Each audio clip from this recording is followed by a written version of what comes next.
Prosseguimos então com a conferência inaugural.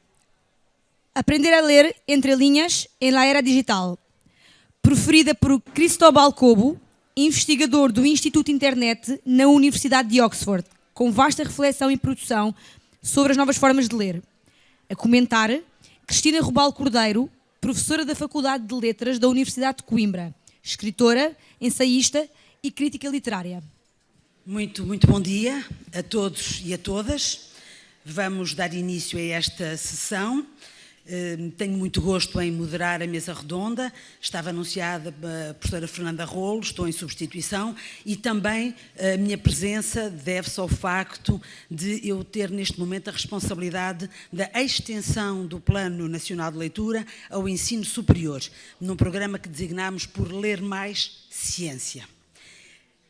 É um gosto apresentar Cristóbal Cobo, que não precisa de apresentação, como todos os grandes.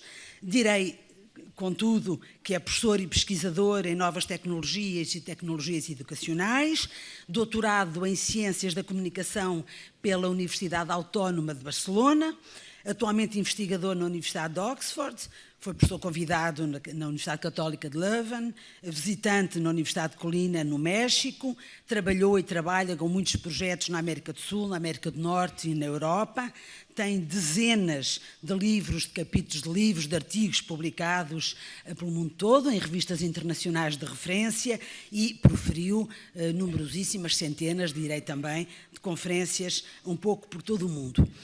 Conheceis as suas teorias, ou aquilo que ele designa por meta-teorias. Não vou antecipar aquilo que ele vai dizer, vou deixá-lo ser ele a apresentar e depois farei um breve comentário. A sua intervenção, a sua conferência intitula-se Aprender a Ler entre linhas na era digital. Muito obrigada por ter aceitado o convite que foi endereçado pelo Plano Nacional de Leitura para estar connosco. Passo-lhe a palavra. Bom dia. Disculpe, não posso falar portugués. Voy a hablar en español, en sudamericano. Voy a tratar de hablar despacio para que se entienda lo que voy a decir. Primero que nada, quiero agradecer. Es un placer estar aquí. Y quiero contarles que el año pasado vine aquí también a la Fundación a un evento sobre MIL, de herramientas para la digitalización. Vine con mi mujer, que se enamoró de Lisboa, y estamos planeando venirnos el próximo año. Bueno, vámonos ahora a nuestros asuntos.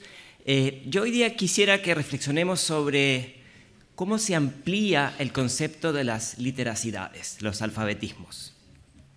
Y eso implica leer entre líneas, entre distintos lenguajes, formatos y canales.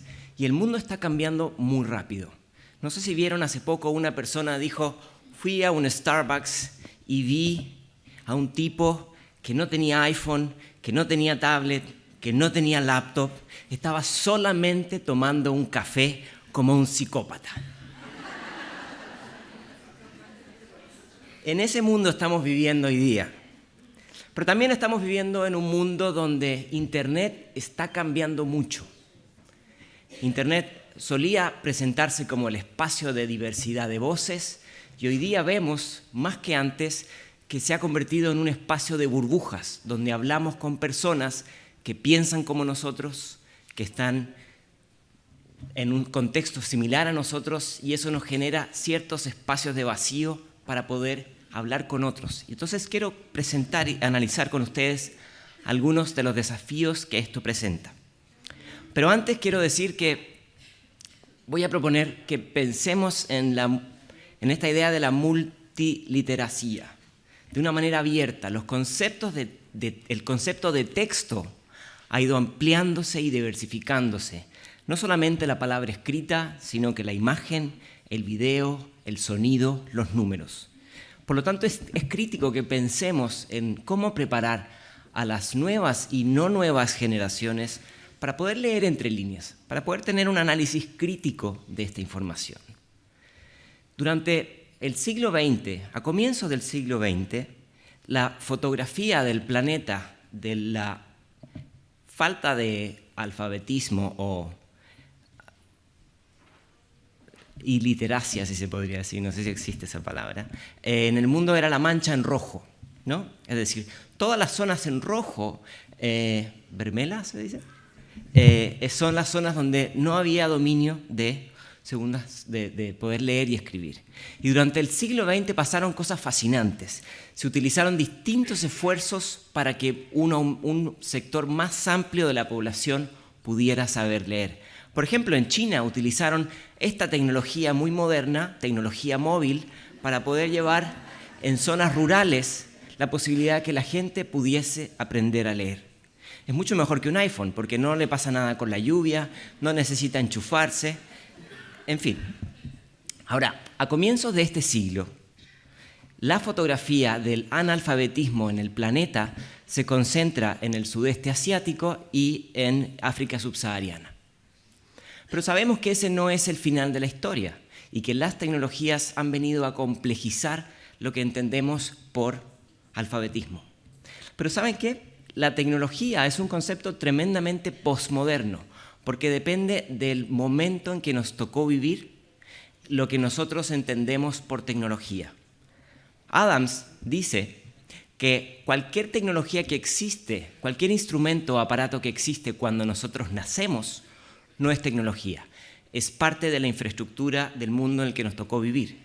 Si una lavadora existía cuando nosotros habíamos nacido, era parte de los electrodomésticos. Ahora, cuando aparece algún aparato entre los 15 y los 35 años, dice este autor, no solamente es tecnología, sino que es emocionante. Es probablemente la tecnología que va a cambiar el mundo y muchas personas se dedican a trabajar en eso. Pero dice este autor también que aquella tecnología que emerge después de los 35 años, no, eso ya no es tecnología, eso es un poco problemático, puede generar algunos conflictos sociales, ¿no? Es decir, nuestra lectura de la tecnología varía desde una manera tremendamente subjetiva. Quiero mostrarles un muy breve video de niños muy pequeños que los enfrentan frente a tecnología muy antigua. A ver.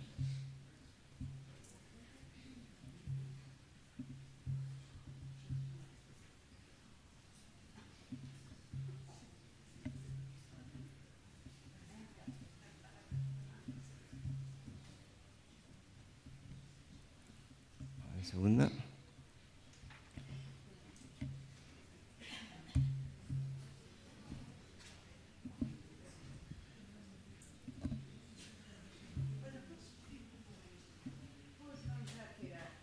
No, parece que no funciona.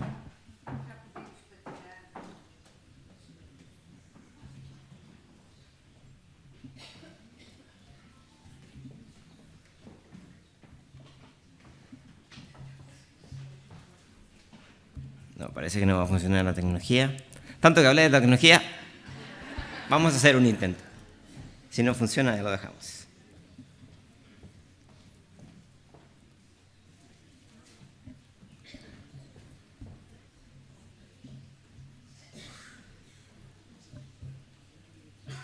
No, parece que no va a funcionar. Bueno. La idea era que se le entrega a niños muy pequeños y se les muestra esta máquina y los niños dicen, ¿qué es esta máquina? ¿Para qué sirve? Y se les dice, bueno, esta máquina era la computación y era la tecnología hace 20 años. Y dicen, pero ¿por qué es tan grande? ¿Por qué suena tanto? ¿Por qué tiene tantos botones? Y dice, bueno, pero la tecnología ahora es mucho más divertida, la llevas en el bolsillo, en fin. Y esto tiene que ver con la visión subjetiva que tenemos sobre la tecnología. Ahora, yo creo que en las últimas décadas la visión que hemos tenido de tecnología suele ser muy positiva, muy optimista, muy prometedora sobre un futuro que va a cambiar. Muy bien representada en esta película que muchos de ustedes vieron, ¿o no? ¿Alguien puede levantar la mano si vio esta película? Sí, muchos de nosotros. Yo lo que quiero hoy día proponerles es que pensemos en la otra parte de la moneda. Pensemos no solamente en los problemas, sino en los desafíos. Es decir, poder ver la tecnología desde una mirada optimista, pero también desde una mirada crítica. Porque eso es muy importante hoy día. Es decir, entender que la tecnología tiene una gran cantidad de impactos positivos, pero también que la tecnología, además de reducir los costos y reducir las distancias y y ofrecer nuevas maneras de producir conocimiento y de consumir conocimiento, también pone en riesgo la privacidad, la intimidad, abre posibilidades de ciberbullying, abre posibilidades de nuevas formas de vigilancia y se complejizan las formas de transparencia por la manipulación. Ahora, detrás de esto, más que la tecnología en tal, lo que hay es un cambio en los comportamientos. Nuestros comportamientos están cambiando. Aquí ven, por ejemplo, gráficas de estadísticas en Estados Unidos, como muestran cómo han ido aumentando la cantidad de accidentes automovilísticos por personas que están mirando el WhatsApp mientras conducen. Y si se fijan al final del gráfico, esto también empieza a influir en personas con más de 70 años. Así que no es solamente un tema de nativos digitales. Entonces lo que yo les propongo es que pensemos una alfabetización digital crítica. Es decir, que estemos conscientes de una gran cantidad de trabajos que nos muestran que es importante poder leer entre líneas. Porque hay riesgos de privacidad, hay riesgos de sobreabundancia de información, hay riesgos de escasez de atención. En fin, hoy día estamos expuestos a una avalancha de transformaciones y que muchas veces es muy difícil establecer los contextos, los límites. Es decir, por ejemplo, el gobierno de Francia, ustedes han visto que este año aprobó la prohibición de los telemóviles en la escuela y el año pasado habló también de prohibir enviar mensajes de correo electrónico a los trabajadores después de las horas de trabajo. Yo sé que ese no es un problema en Portugal, así que no voy a discutir de eso. Ahora, tenemos otro asunto también que tener en consideración y es la tecnología está diseñada de una manera que estimula de una manera muy intensa. Y entonces a los jóvenes, a los niños más pequeños, cuando están más expuestos a la tecnología, se encuentran investigaciones que identifican una correlación entre esa alta o sobreexposición y sensaciones de angustia, soledad, depresión. Eso no es causalidad, sino que es una correlación. Pero evidentemente hoy día tenemos que no solamente pensar en las competencias digitales, sino que tenemos que pensar desde una manera más crítica cómo se incorpora la tecnología en nuestras vidas. Distintas investigaciones muestran cómo estos neurotransmisores de la dopamina se activan cada vez que nosotros recibimos un mensaje, un like, un llamado. Y esa alerta, obviamente, está en permanente bombardeo, es una estimulación en esteroides, podríamos decir. Pero también hay problemas ergonómicos. Cuando la gente pasa mucho tiempo mirando el teléfono así, o en la cama, el cuello tiene mucha intensidad. Es decir, soporta mucho peso de una posición que no es natural. Y eso trae algunos problemas. Hay algunos países que han buscado estrategias un poco más drásticas o dramáticas. Vamos a ver si lo puedo mostrar.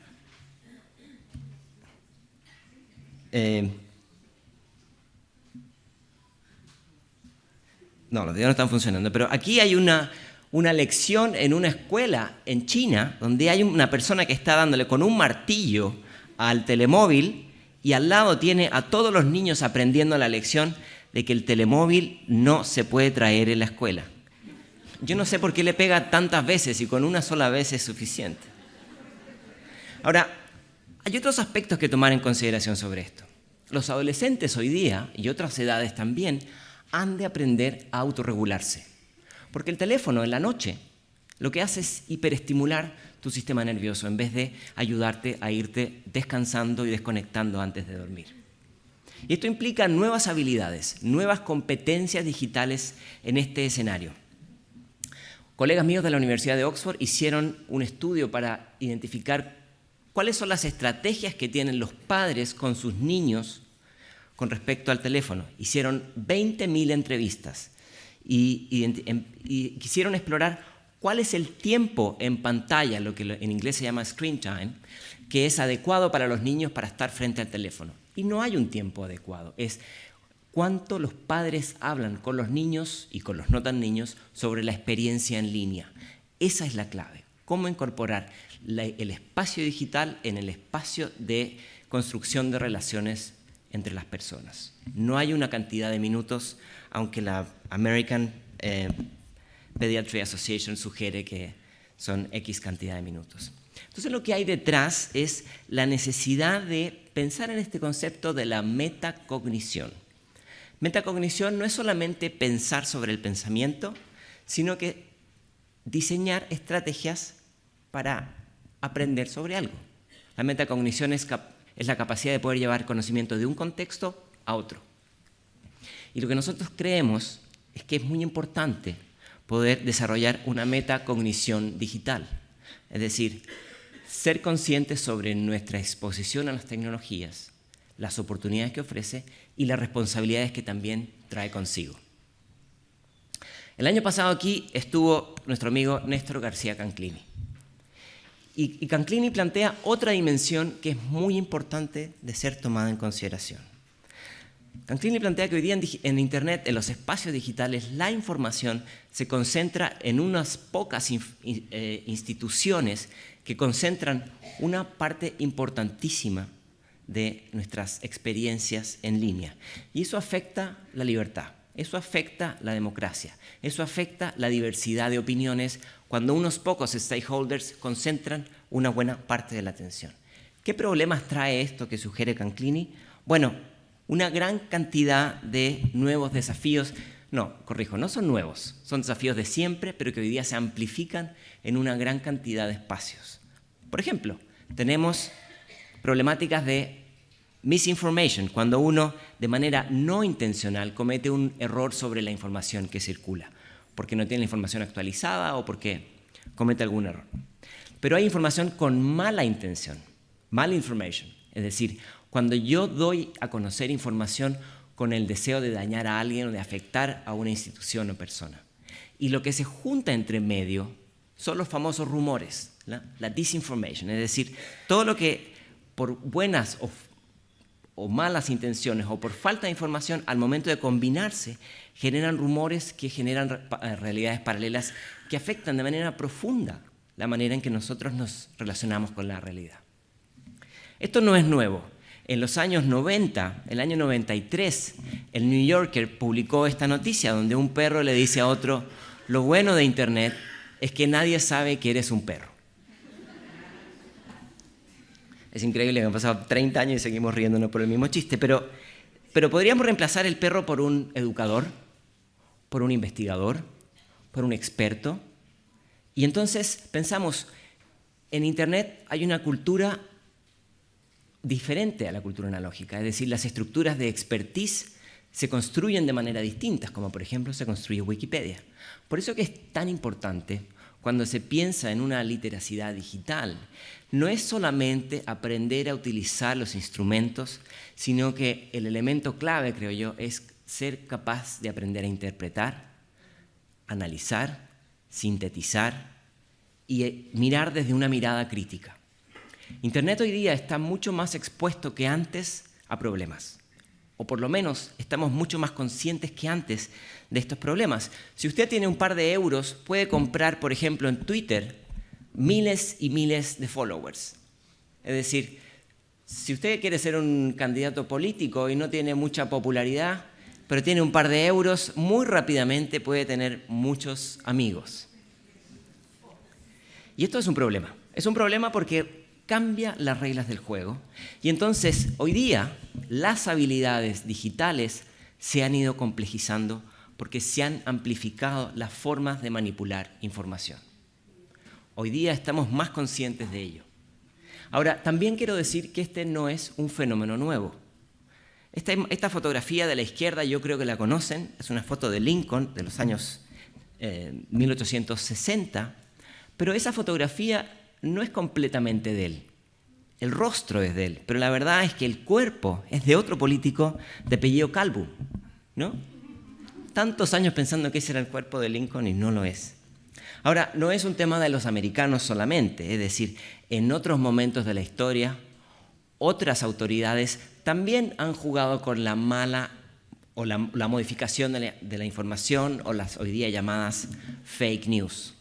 Y parece que entre los dictadores o autócratas está de moda esto de manipular las fotografías, porque el señor Hitler también quiso hacer su pequeño Photoshop, ¿no? Aquí curiosamente quita de la imagen al señor Goebbels, ¿no?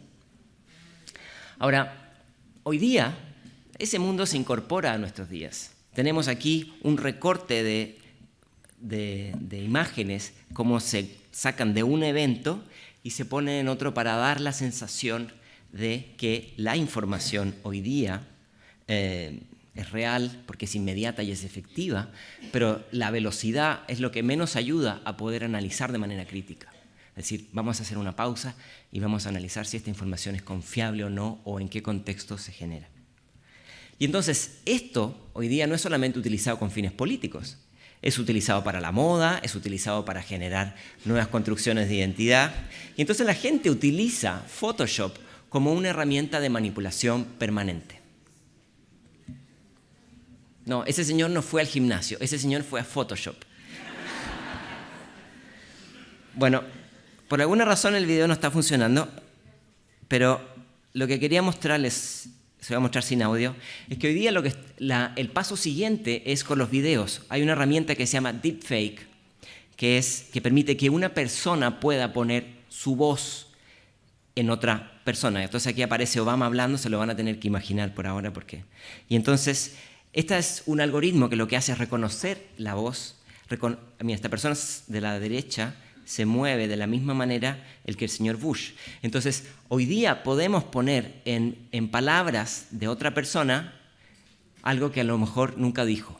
Y esto se está utilizando con fines políticos y también para la industria de la pornografía, para poner actores famosos en el mundo porno.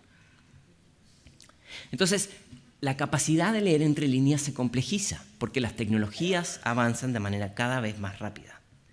Y esto tiene que ver, creo yo, con esta emergencia de lo que algunos llaman máquinas inteligentes, sistemas de procesamiento de datos, algunos lo llaman la industria 4.0, es decir, hay una emergencia de sistemas que procesan datos que no solamente manipulan la información, sino que hoy día se dice pueden llegar a reemplazar algunas actividades que desarrollan las personas. Y aquí la regla de oro, creo yo, es frente a un mundo que cada vez parece prometer más máquinas, lo que tenemos que hacer es formar personas para que sean más humanos, con más compasión, con más capacidad de escuchar, con más capacidad de colaborar, con más capacidad de entender a otro que piensa de manera distinta. Esto es lo que algunos autores llaman una formación a prueba de futuro. Y es una combinación de distintas literacidades. La capacidad de entender cómo se organizan, se presentan los datos hoy día. Es importante entender cómo Google o Facebook manipulan y alteran la información. En segundo lugar, es importante entender cuál es la lógica de estas máquinas detrás. Entender que si yo uso un servicio que es gratuito, es mi vida privada, mis datos, lo que se comercializa. Y entender que estos son sistemas interdependientes que tienen grandes procesamientos de datos. Pero ninguna de esas dos literacidades es más importante que entender cómo las personas nos relacionamos, entender cómo generar comunicación con otros, entender las implicancias éticas de esta emergencia de nuevas tecnologías. Hay una palabra que se repite mucho hoy día en la prensa que es el concepto de algoritmo. Algoritmo es una secuencia de instrucciones, puede ser un programa, que nos ayuda a resolver un problema, que puede ser con una computadora o sin una computadora. Pero muchas veces es con una computadora. Estos algoritmos tienen una capacidad muy interesante y es, estos algoritmos ofrecen algunos servicios que pueden aprender. Aprender a reconocer imágenes, aprender a reconocer voz o aprender a reconocer texto. Y esto evidentemente es un futuro que ya llegó. Les quiero contar una historia. Habían dos amigos que se querían mucho, Eugenia y Román. Eugenia era una programadora y Román era un poeta. Y ellos compartían una gran cantidad de WhatsApp todo el día, como muchos de ustedes. Y era el primer amigo con el que se mandaba un mensaje en la mañana y el último amigo con el que se mandaba un mensaje en la noche. Se llegaron a compartir 10.000 mensajes. Y un triste día, Román tiene un accidente automovilístico y fallece, muere. Entonces Eugenia quedó muy triste y dijo, ya no tengo a mi amigo Román, pero tengo 10.000 mensajes de WhatsApp. Y entonces lo que hizo fue construyó un algoritmo, una red neuronal, que le permitía dialogar con Román a través de toda esa información que estaba en la base de datos. Es un poco creepy, ¿cierto? Bueno, y entonces ella sentía que Román estaba un poco más cerca. Bueno, esta experiencia se convirtió hoy día en una app que se llama Réplica. Y Réplica lo que permite es que en vez de hablar con una persona que falleció, le permite a usted hablar con usted mismo. ¿Cómo? Sí, porque lo que hace el algoritmo es, le pregunta información de usted. ¿Cómo estuvo tu día? ¿Qué comiste hoy? ¿Qué estás leyendo? ¿Qué película fuiste a ver? ¿Quién es tu mejor amigo?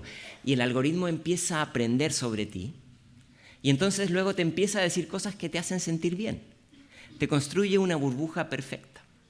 Entonces, hoy día tenemos muchos adolescentes que están pasando mucho tiempo en esta red social que se llama Réplica, hablando consigo mismo. ¿No? Bueno, en ese mundo vivimos nosotros. Pueden instalarla, veo algunos que están instalando en este minuto Réplica. Lo que hay detrás de esto es lo que Harari llama el dataísmo, es decir, entender a los humanos como si fuéramos sistemas de procesamiento de datos. Parece como una nueva fuente de la verdad. Lo que nos escuchamos cada vez más en el mundo de Big Data es, mientras más datos tienes, más cerca estás de la verdad. Y hay algo de eso que creo que es interesante considerar. Ustedes habrán visto todos los problemas que generó el caso de Facebook con Cambridge Analytica, pero lo que había detrás era un algoritmo que podía predecir los comportamientos y los gustos de las personas. Una investigación de la Universidad de Stanford también identificó que a través de este algoritmo, con 100 likes que tú haces en tu red social, en Facebook, el algoritmo te conoce tu orientación sexual, tu origen étnico, tu opinión religiosa y política, tu nivel de inteligencia, si consumes sustancias adictivas y si tienes padres separados o no. Con 150 te conoce más que tu pareja y con 250 te conocería más que tú. Es decir, con mayor nivel de predecibilidad puede decir dónde van a estar tus gustos. Entonces hoy día, cuando pensamos en literacidades, la verdad es que tenemos un problema. Tenemos una asimetría de información. Es decir, no tenemos claro quién y cómo se recolectan los datos, más o menos entendemos, pero sabemos que es mucho más complejo.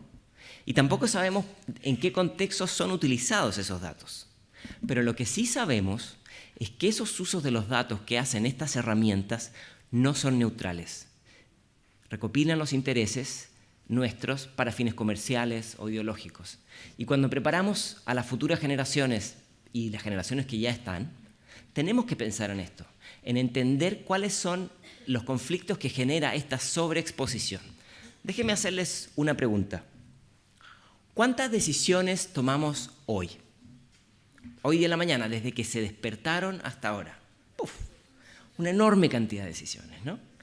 ¿Cuántas de esas decisiones las tomamos con toda la información necesaria? Por ejemplo, si íbamos a tener transporte hasta aquí o no. Yo sé que hoy día hubo un problema de transporte.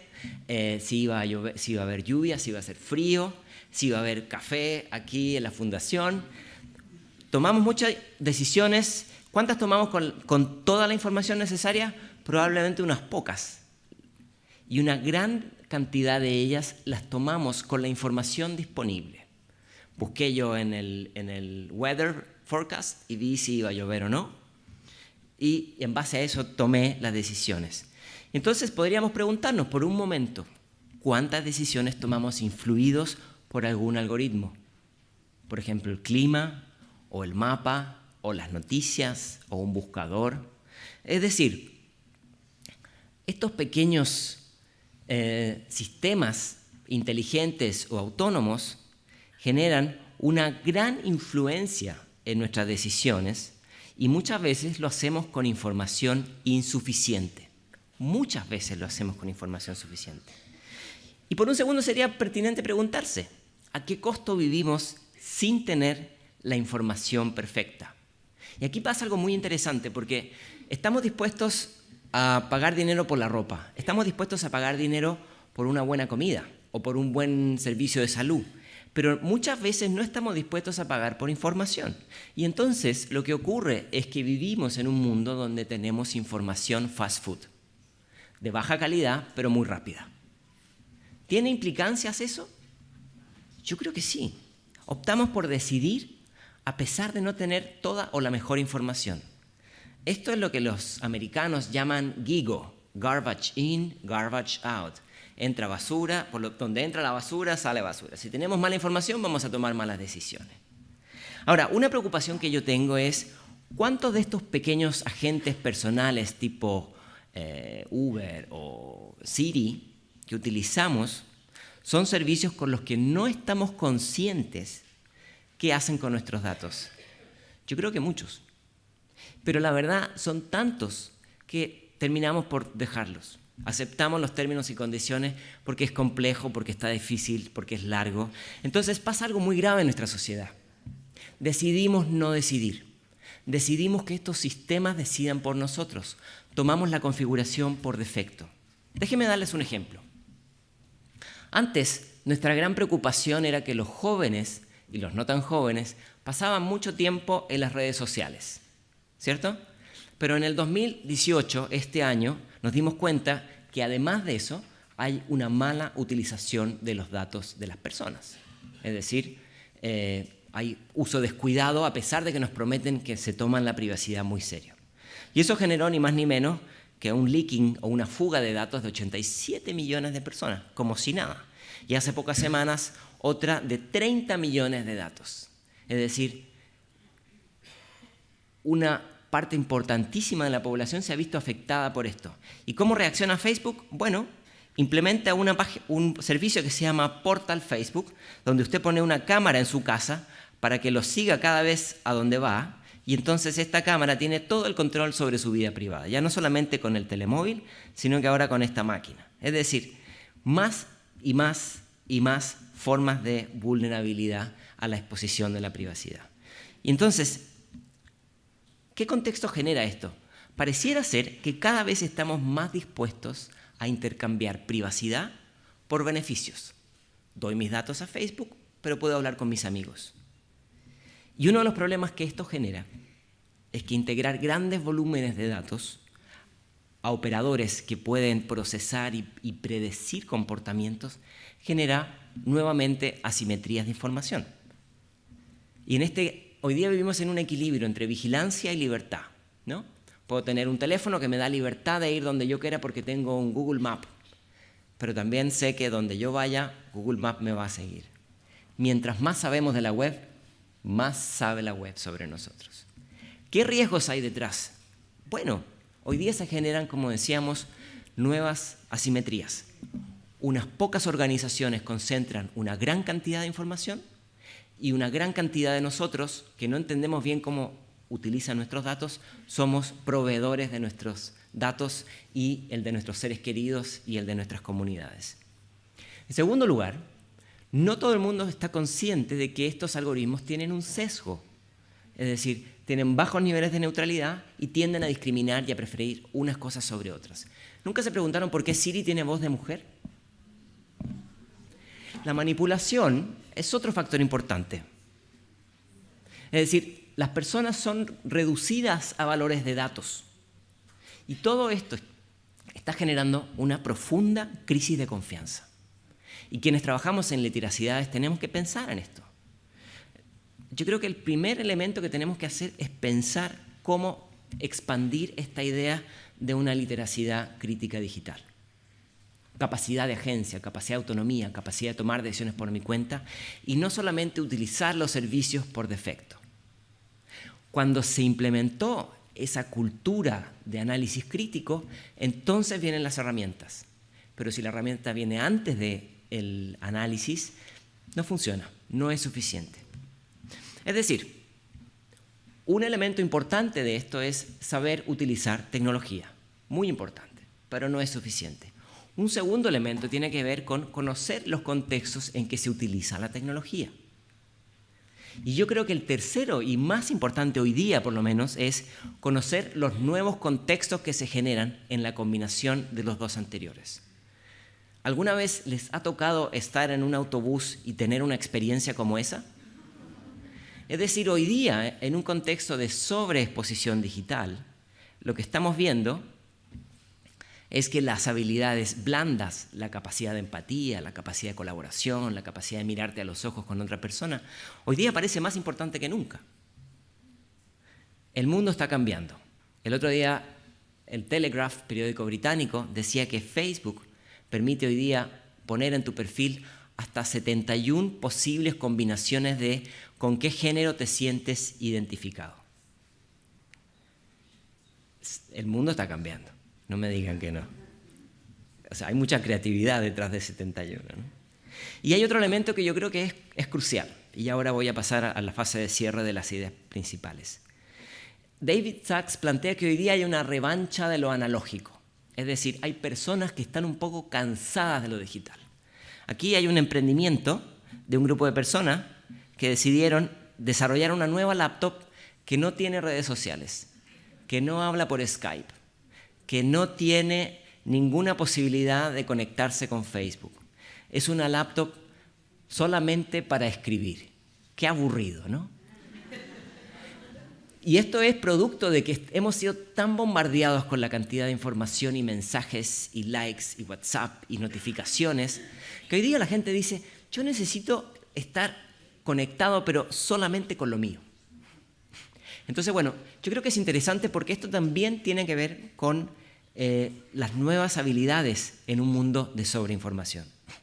Quiero terminar con 9 ideas que creo que en alguna medida tratan de integrar algunas de las propuestas que he presentado. La primera tiene que ver con aprender a eliminar información irrelevante. La información consume algo, la información consume atención. Mientras más información tenemos, menos atención podemos administrar. Por lo tanto, aprender a eliminar, aquí por ejemplo, vemos hay un creciente uso de los famosos adblocks, es decir, estas herramientas para bloquear la publicidad de los circuitos digitales, es producto de eso. Es decir, una literacia digital es aprender a eliminar la información basura. Howard Reingold lo llama crap detection. Hay un segundo elemento que tiene que ver con aprender a clasificar, generar taxonomías de organización de este tsunami de datos y poder organizar aquella información que es relevante para mí. Hoy día contamos con una gran cantidad de herramientas que nos ayudan a organizar, a jerarquizar el ruido de la señal, lo útil de lo inútil. Evernote, Goodreader, Dropbox, Flipboard y muchísimas otras herramientas van en esa línea. Hay un tercer elemento que creo que es fundamental y es esto que presentaba antes, aprender a generar una lectura crítica sobre la información. Y hay hoy día una gran cantidad de campañas que lo que promueven es aprender a hacer preguntas sobre los contenidos. Por ejemplo, ¿quién creó el contenido? ¿Por qué se hizo así? ¿Quién está pagando por ese contenido? ¿La atención de quién quieren conseguir? ¿Y quién no está representado en esa información? Es una pregunta que no siempre nos hacemos, pero es sumamente importante. El otro elemento que creo que hay que tener en consideración es aprender a administrar la privacidad. Una de las definiciones más antiguas de privacidad, de fines del siglo XIX, es el derecho a que te dejen solo, que te dejen en paz. Y hoy día parece muy difícil conseguir eso. Entonces, hay toda una nueva destreza para aprender a jugar en estos espacios de sobreabundancia de información. Otra que parece un poco increíble es aprender a distinguir lo real de lo irreal. Es decir, no solamente por la aparición hoy día de nuevas herramientas, sino porque la distancia de lo analógico y lo digital parece cada vez reducirse más. Miren, aquí hay una demostración de una herramienta que a lo mejor ustedes tienen en sus teléfonos que te permite poner una puerta en tu casa que te lleva a otro lugar. Entonces, a ver si lo puedo mostrar.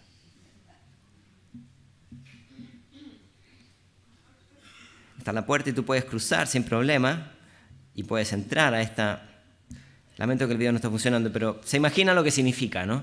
Y entonces, bueno, uno ve esto y dice, ¿dónde está lo real? ¿En la playa o está en la casa de la persona? Y yo creo que esas distinciones vamos a tener que poder construirlas, ¿no? En estos tránsitos de una lectura cada vez más transmediática. Otra habilidad que cada vez vamos a tener que ir desarrollando con más fuerza es aprender a distinguir entre lo que es humano y lo que es máquina. No voy a mostrar el video, pero Google desarrolló ya una herramienta que puede hacer llamadas telefónicas, que puede pedir una cita al doctor o a la peluquería a nombre suyo. Y esta máquina que llama por teléfono habla tan bien que la persona que contesta no sabe que está hablando con una máquina. En esos juegos hoy día nos tenemos que mover. Otra habilidad que es fundamental y que es muy difícil adquirir es aprender a contextualizar. En Internet los contextos se colapsan. La vida privada y la vida pública, la vida individual y la vida colectiva se colapsan. Y por eso que es tan importante entender que hay información que no es necesario poner en las redes. Muchos políticos tienen problemas con eso. Ponen fotografías de sus amantes y luego se meten en problemas, ¿no? Muchas personas tienen problemas para entender que los contextos es una de las palabras críticas. Y la penúltima es aprender a administrar el tiempo. ¿Cuántas veces nos ha pasado que entramos en Internet a hacer algo y después no nos acordamos para qué entramos y terminamos haciendo otra cosa? Hoy día cada vez más los teléfonos, los telemóviles ofrecen este tipo de herramientas para poder saber cuánto tiempo quieres estar en las apps o en los servicios. Esa es una solución externa. Cuando formamos en literacidades tenemos que desarrollar capacidades internas. Esas son las importantes, porque estas herramientas rápidamente pasan de moda. Y por último, aunque parezca una ironía, yo creo que en un mundo digital también hay que darse el tiempo para desconectarse, solamente para estar en silencio y reflexionar, o para escuchar a otra persona ahora en el café, o para ver, sin ruido, sin aparatos, sin prótesis, o para conversar, sin buzz, sin likes, sin tweets, ¿no? Y también para imaginar. Es tan importante hoy día que en un mundo repleto de tecnología también aprendamos a desconectarnos. Muchas gracias. Muito obrigada pela sua conferência brilhante. Eu começaria, como julgo que todos estamos de acordo, em considerar que houve uma enorme clareza na sua exposição, que Cristóbal Cobo nos apresentou um pensamento sistémico e holístico sobre estas questões, com muito humor, o que é fundamental, e com a ajuda de exemplos vivos e de exemplos ilustrativos que ajudam a melhor entender aquilo que nos quis dizer. Não é fácil fazer uma síntese do que foi dito, eu vou fazer uma tentativa de síntese, acentuando 3 ou 4 aspectos. Um primeiro, depois espero que a minha síntese o satisfaça, teremos tempo para discutir lá fora. Começarei por alguns pressupostos de base, que foram aqueles que aqui foram introduzidos, para passar à missão da alfabetização de todos nós, alguns alertas e uma conclusão. A partir da interrogação de como ler entre linhas, Cristóbal Cobo parou e acentuou a questão, como aliás já esta manhã tinha sido o caso em todos os discursos que ouvimos, das transformações rápidas e radicais do nosso tempo, da complexificação tecnológica, das alterações do nosso comportamento social, mas também pessoal, no fundo, da evolução dos modos de ler, das várias evoluções e dos vários modos de ler ao longo do século XX e do século XXI. Aqui as palavras-chave parecem terem sido transformação, aceleração, complexificação, a exigir novas competências, aquisição de novas competências. O segundo aspecto que eu saliento é o da nossa missão, digamos, da alfabetização, de uma forma muito linear. Mas não apenas, segundo nos diz, e nós concordamos, não se trata apenas de aceder e de dominar múltiplas literacias, não se trata apenas de repensar a escola e os comportamentos na nova era tecnológica digital, trata-se de proceder a uma análise crítica dessa informação e de tudo aquilo a que acedemos hoje de uma forma, como disse, muito desorganizada e muito descontextualizada. Trata-se de pensar do outro lado do espelho, e foi-nos mostrado o outro lado do espelho, nessa forma de pensamento crítico, portanto, trata-se de conhecermos, de termos consciência dos impactos positivos, mas também dos impactos negativos das novas tecnologias na construção da personalidade e da sociabilidade, de uma nova sociabilidade, sobretudo nas crianças e nos jovens. A partir desta ideia de pensamento crítico, teremos que refletir sobre novos conceitos e novos alertas, novos desafios. Conceito de metacognição, como ensinar a transferir conhecimento aos nossos jovens, às nossas crianças, sobre a importância da passagem da leitura literal para uma leitura, no fundo, metafórica também, a importância da interpretação, e não apenas de uma aquisição passiva daquilo a que se acede, a importância da manipulação e os alertas que é preciso fazer em relação à manipulação da informação, os perigos que vão do Photoshop à pornografia, como bem referiu, portanto, como humanizar a inteligência artificial e as máquinas inteligentes. A questão da dependência, que é fundamental, da alienação, eu ouso dizer o nome, eu ouso empregar esta palavra, que advém do uso excessivo e incriterioso das novas tecnologias e que muitas vezes responde de forma subliminar às questões da solidão, da baixa autoestima, e, portanto, esconde muito para além daquilo que se vê simplesmente de um jovem, de um adolescente ou de uma criança isolado a manipular os seus objetos. A questão da privacidade e da importância do espaço pessoal nas redes coletivas, nas redes sociais, da contextualização, como já vimos, e da existência, digamos, de uma nova sociabilidade. De tudo isto, muito resumidamente, de tudo isto advêm novas problemáticas e novas interrogações. Como passar da leitura literal à leitura metafórica, à compreensão e à interpretação, através de que mecanismos, e nesta era digital? No fundo, como aprender e como pensar para além da escola e também apesar da escola, o que são duas coisas diferentes, mas isso ficou bem claro, creio eu, na sua exposição, apesar da escola e para além da escola, sendo que a escola é um elemento central, tem que ser também sempre com a escola, ela não é eliminada ou rejeitada daquilo que foi dito. E, sobretudo, a partir desta ideia de uma informação à prova de futuro, que é uma expressão que eu gostei muito, muito curiosa, uma informação à prova de futuro, sobretudo, que educação para a cidadania? Que educação para a cultura? Que educação em geral, e emprego esta palavra em termos genéricos, para a aquisição de um juízo crítico e, finalmente, que educação para a liberdade, para a tomada de decisão autónoma e informada. Retenho estes elementos fundamentais, agradecendo mais uma vez a Cristóbal Cobo ter vindo até nós, ter acedido ao convite que lhe foi endereçado e nos ter disponibilizado esta magnífica intervenção. Muito obrigada.